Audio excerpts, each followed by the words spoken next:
Thank you, my good friend Adam. Excellency Dr.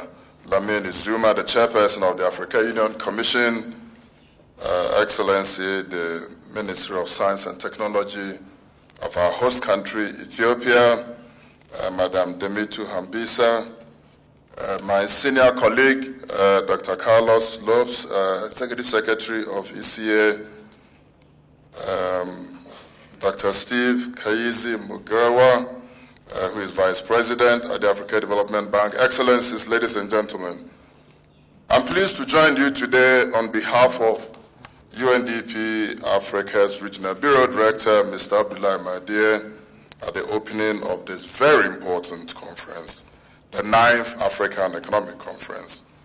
We at the UNDP are proud to once again join our partners at the Economic Commission for Africa and the Africa Development Bank to co-organize this event. Excellencies, ladies and gentlemen, this conference is certainly taking place at a time when, in my very strong opinion, the narrative of Africa Rising is no longer up for debate. The continent, our continent, is currently experiencing, as all of us do know, robust economic growth. Social service delivery is being significantly enhanced. We see strong elements of improved governance. Africans have become more confident about their continent, and there is a growing positive perception of this continent. As many of us do know, 6 out of the world's 10 fastest growing economies in 2014, this year, will be from this continent. The MDG Africa report that we will be launching later today indicates that Africa has registered significant achievements across all the Millennium Development Goals. However, we also do know that there are significant challenges that confront the continent, which require innovative approaches and indeed innovative solutions. Despite falling poverty levels on this continent, large disparities in socioeconomic indicators continue to persist across regions, within countries, and between men and women. These disparities are reinforcing the challenges of inequality and social exclusion, which tends to translate into conflicts, violence, and different forms of social injustices. Then there are the challenges of jobless growth, vulnerabilities to external shocks, and the growing youth unemployment. To ensure inclusion and enhance resilience, as well as sustain the development gains that this continent has made, Africa needs and should significantly invest in knowledge and innovation. Here in Ethiopia, we are using knowledge and innovation to bring about transformation through targeted interventions that are helping unleash the entrepreneurial spirit of Ethiopians, particularly women and youth. We are doing this through an entrepreneurship development program and leveraging key partnerships with a large number of stakeholders, including Canada and Microsoft. Excellencies, ladies and gentlemen, development challenges today, as all of us do know, are not only complex, but they are also interconnected. At the heart of solving such complex challenges lies innovation and knowledge. Allow me to use this opportunity to share with you 4 important points of reference to help frame your reflections over the next 3 days. First, innovation that spreads across a wide range of fields can steadily break down social, political, and institutional barriers, irrespective of levels of development. Second, rapid advances in internet and communication technology and associated innovation are connecting people who have previously been excluded from services and opportunities, and it is also fueling growth. In Africa, on this continent, new digital entrepreneurs are addressing specific service delivery challenges. They are addressing information asymmetries and market gaps through innovation and the use of internet technologies. For example, in Nigeria, Mobile technology has revamped the delivery of fertilizer subsidies by minimizing opportunities for corruption and expanding the number of farmers reached. We are witnessing improved access to markets and bargaining power through agricultural exchanges like the East African Exchange, which is providing a virtual trading platform as well as support services and market intelligence to a number of market actors. Such interventions are helping to bring about higher agricultural productivity and delivering a triple dividend for our continent. Triple dividend in the form of food security, in the form of higher human development, and lower pressure on land and water.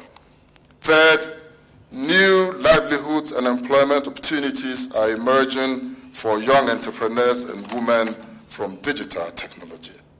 Sharing knowledge and innovation through internet and communication technologies do have the potential to enhance economic equality, to enhance social mobility, to enhance citizens' access to information and participation in governance as well as in economic growth. And fourth, the spread of knowledge and innovation has the potential to transform society, improving mutual understanding and eliminating power differentials. But we do know that critical gaps remain. These critical gaps that militate against maximizing such benefits certainly must be addressed. Such gaps include weaknesses in regulation, the existence of large segments of the population with a low skills-based, costly access to technology, unfavorable business environments, and weak capacity for innovation. Excellencies, distinguished participants, let me just follow up the remark made by my senior colleague and other previous presenters on Ebola, and say that despite the potential and the recent progress in many, many areas that we are witnessing on this continent, unfortunately, the current disturbing Ebola outbreak is casting a dark cloud over Africa. However, we must not let this scourge overshadow the progress that the continent continues to make and the positive trends that we are indeed witnessing. We are beginning to see Africa harnessing the transformative power of innovative technology to improve productivity, to raise living standards, and to bridge the communication gap. We have had examples of groundbreaking innovation that is transforming this continent. Let me just add a couple. In Mozambique, Mowoza has created efficient supply chains to deploy available taxi drivers to deliver parcels from wholesalers to informal traders. In South Africa, Rekindle Learning, a South African startup, has developed personalized interactive learning tools. Such success stories like these, we know, are attracting global investors and spurring the formation of local angel investors and venture capital networks. Incubators are also springing up across the continent. We all know about Kenya's iHub, to South Africa's Josie Hub, and to Cameroon's Active Spaces. All these are creative and powerful tapestry of innovations that bode well for Africa's transformative agenda. Ladies and gentlemen, with such a rich gathering of African economists and intellectuals here today, I wish to close my remarks by certainly challenging all of you, by challenging this conference to come up with practical and actionable recommendations that will push the frontiers of knowledge and innovation in Africa. And in doing so, I wish to propose for your consideration and reflection the following questions. One, what are the priority sectors for African countries to focus on that will lead to more inclusive development of knowledge and access to innovation? Two, what are the priority actions for African countries to build systems for promoting innovation, both individually and collectively? And three, what partnerships around knowledge and innovation need to be developed to implement Africa's agenda for economic and social transformation? Distinguished participants, excellencies, Innovation does not happen by chance, nor does it happen in a vacuum. Innovation cannot be legislated. It takes deliberate policy actions, it takes enablers, it takes positive incentives, and indeed it takes entrepreneurship to make it happen. To leapfrog and sustain the resurgent Africa requires smart solutions anchored in knowledge and innovation. African governments and indeed all national actors must grasp the increasing opportunities that technology and innovation offer for human development and for the transformation of our beloved continent. I wish you all very fruitful deliberations. I thank you.